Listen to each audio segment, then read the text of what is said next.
Bismillahirrahmanirrahim. Assalamualaikum dear students. I am Tanveer Abbas and you are watching your own channel Tanveer's Chemi Zone. Dear students, हमने previous lecture में fossil fuel की classification को discuss किया था, जिसमें हमने उसकी पहली टाइप सॉलिड फॉसल फ्यूल को डिस्कस किया। आज डियर स्टूडेंट्स हम उसकी दूसरी टाइप लिक्विड फॉसल फ्यूल्स को डिस्कस करेंगे। डियर स्टूडेंट्स, आप अच्छे तरीके से प्रीवियस लेक्चर को देखेंगे तो आपको पता चल जाएगा कि फॉसल फ्यूल्स हमारे पास क्या होते हैं। ज़ात के साथ उसको मैंने एक्सप्लेन किया है। अब नेक्स्ट हम चलते हैं लिक्विड फॉसल फ्यूल्स की तरफ, जो हमारे पास उसकी दूसरी टाइप है। उसको देखते हैं वो हमारे पास क्या होते हैं। हमारे पास क्या है? Liquid fossil fuels. Liquid fossil fuels क्या होते हैं? These are the sources of energy in liquid form. These are present in following forms. ये हमारे पास भी जैसे कि हमारे पास सॉलिड फॉसल फ्यूल थे, वो भी हमारे पास एनर्जी का एक ज़रिया थे। लिक्विड फॉसल फ्यूल्स भी हमारे पास एनर्जी का एक ज़रिया है। अब ये होते किस किस फॉर्म में प्रेजेंट हैं उसको देखते हैं। सबसे पहले डियर स्टूडेंट्स हमारे पास ये प्रेजेंट होते हैं। डियर स्टूडेंट्स, ये हमारे पास है क्रूड ऑयल। ठीक है, पहली फॉर्म इसकी हमारे पास क्रूड ऑयल। इसको देखते हैं क्या होता है। अ कम्प्लेक्स मिक्सचर ऑफ, हमारे पास एक कम्प्लेक्स मिक्सचर है किस चीज़ का? हाइड्रोकार्बन्स का। एंड जिसको हम रिफ़ाइन करते हैं इनटू वेरियस प्रोडक्ट्स, बहुत से प्रोडक्ट्स बनाते हैं उससे। लाइक हमारे पास उसमें आ जाता है dear students gasoline, diesel, jet fuel and petrochemicals. Dear students, basically crude oil हमारे पास खाम तेल होता है, जिसको हम खाम तेल कहते हैं। जो हम कहीं पे भी हमारे पास जो ऑयल के प्लांट्स वगैरह हैं जहाँ पे इनको रिफ़ाइन किया जाता है, वहाँ पे ये खाम तेल ही होता है, क्रूड ऑयल ही होता है, जहाँ से हम डिफरेंट हमारे पास जो फ्रैक्शन है ऑयल की वो हम ऑब्टेन करते हैं। ये खाम तेल है, इसमें हर चीज़ मिक्स है। इसमें हमारे पास डीजल भी है, पेट्रोल भी है, केरोसिन ऑयल भी है, हर चीज़ इसके अंदर होती है। बेसिकली ये हाइड्रोकार्बन का एक मिक्सचर होता है। क्योंकि अब देखें ये डेट रिमेन्स किसके हैं? एनिमल या प्लांट्स के। एनिमल एंड प्लांट्स ये हमारे पास ऑर्गेनिक चीज़ें हैं, लिविंग थिंग है, ऑर्गेनिक हैं। तो ऑर्गेनिक चीज़ों में हमारे पास क्या होता है? हाइड्रोकार्बन ही होते हैं ना। तो ये भी एक हाइड्रोकार्बन होगा, उसका मिक्सचर होगा। ठीक है डियर स्टूडेंट्स, नेक्स्ट हमारे पास है इसमें डियर स्टूडेंट्स हमारे पास natural liquid gas. Natural gas liquid यानी कि जो नेचुरल गैस है, मीथेन वगैरह, ये लिक्विड फॉर्म में अवेलेबल है। यानी कि अब उसको देखते हैं किस तरीके से अवेलेबल है लिक्विड फॉर्म में। अच्छा, दीज आर द, ये भी हमारे पास क्या है? Also hydrocarbon. हाइड्रोकार्बन हैं like ethane, propane, butane and pentane, separated from natural gas and used as a fuel, feed stocks और petrochemicals. It is represented as NGLS। Dear students, अब देखें बात को समझिए। नेचुरल गैस लिक्विड ये भी हमारे पास एक लिक्विड फॉर्म में लिक्विड फ्यूल है, लेकिन ये गैस की फॉर्म में, गैस हमारे पास जो लिक्विड फॉर्म में है वो है। अच्छा, इसमें हमारे पास क्या होते हैं? ये भी हाइड्रोकार्बन है। कौन कौन से? जैसे कि इथेन है, प्रोपेन है। ठीक है डियर स्टूडेंट्स, हमारे पास क्या है? इथेन है, प्रोपेन है, या फिर हमारे पास ब्यूटेन है या पेंटेन वगैरह। ठीक है, ये भी हमारे पास क्या है? हाइड्रोकार्बन है और नेचुरल गैस लिक्विड हैं।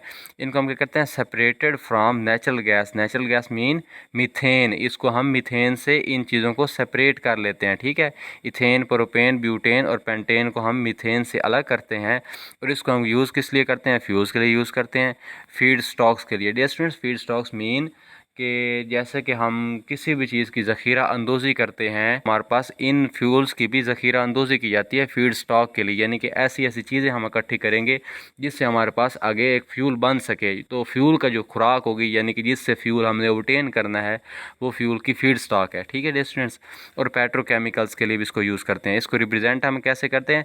NGLS। N for natural and G for gas and L for liquid. ठीक है डियर स्टूडेंट्स, नेक्स्ट इसमें हमारे पास क्या आता है? Refinery products. रिफाइनरी प्रोडक्ट्स क्या होते हैं? These are the derivatives of crude oil. ये क्रूड ऑयल के डेरिवेटिव हैं। ठीक है, such as gasoline, diesel fuel, jet fuel, fuel oils, lubricants वगैरह। डियर स्टूडेंट्स, जो रिफाइनरी प्रोडक्ट्स हैं, मीन कि जब हम क्रूड ऑयल को रिफाइन करेंगे तो उसके नतीजे में जो चीज़ें हमारे पास आएंगी वो हमारे पास क्या होंगी? रिफाइनरी प्रोडक्ट्स होंगी।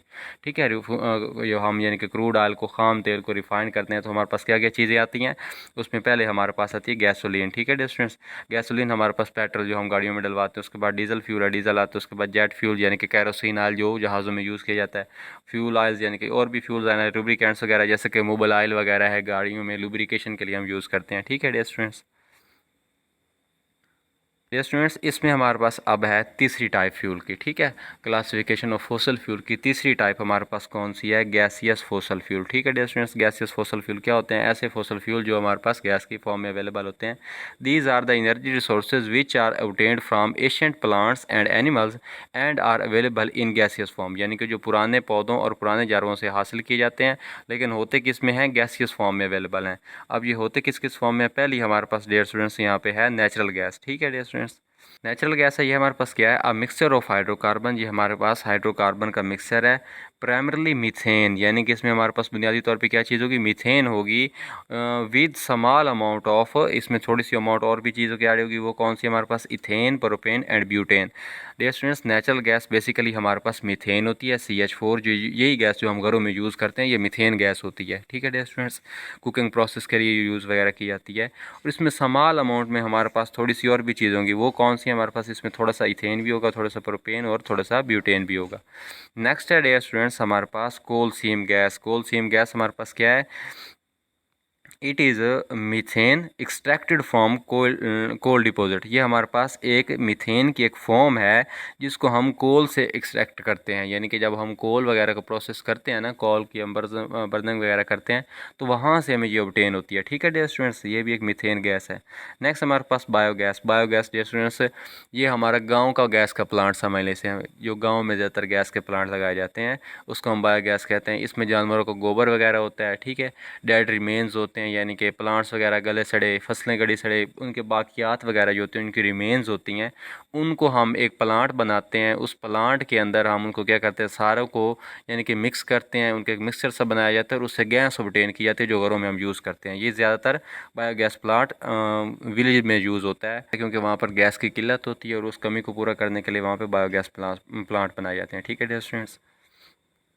नेक्स्ट है हमारे पास एसोसिएटेड गैस। नाम से रिप्रेजेंट है, एसोसिएटेड मीन कि किसी से जुड़ी होगी, किसी चीज़ के साथ। नेचुरल गैस है हमारे पास पर जो वे हमारे पास क्या होती है? Produce in association with crude oil extraction. जब हम क्रूड ऑयल से एक्सट्रैक्शन करते हैं ना डियर स्टूडेंट्स, डिफरेंट चीज़ें वहाँ से निकालते हैं क्रूड ऑयल से, पेट्रोल, डीजल, जेट फ्यूल, ये सारी चीज़ें जब यहाँ से निकालते हैं तो उसके साथ ही हमें ये गैस मिलती है, ठीक है डियर स्टूडेंट्स। ये भी हमारे पास मीथेन की एक फॉर्म है। दूसरी हमारे पास dear students non associated gas, यानी कि एसोसिएशन विदाउट एसोसिएशन, यानी कि उसकी किसी के साथ नहीं बल्कि सेपरेट तौर पे हमें मिलती है। नेचुरल गैस है हमारे पास produced from fields without crude oil, यानी कि क्रूड ऑयल की हम उसमें कोई प्रोसेस वगैरह क्रूड ऑयल पर नहीं करेंगे, लेकिन उसके बावजूद हमें फील्ड से ऑब्टेन हो जाती है, खेतों से मिलती है, ठीक है डियर स्टूडेंट्स। अब है नेक्स्ट हमारे पास फोसल फ्यूल के यूजेस क्या हैं, यानी कि ये फोसल फ्यूल हैं तीन टाइप के, सॉलिड, लिक्विड एंड हमारे पास गैसियस फोसल फ्यूल। इनके यूज़र्स क्या, कहाँ कहाँ पे ये यूज़ होते हैं?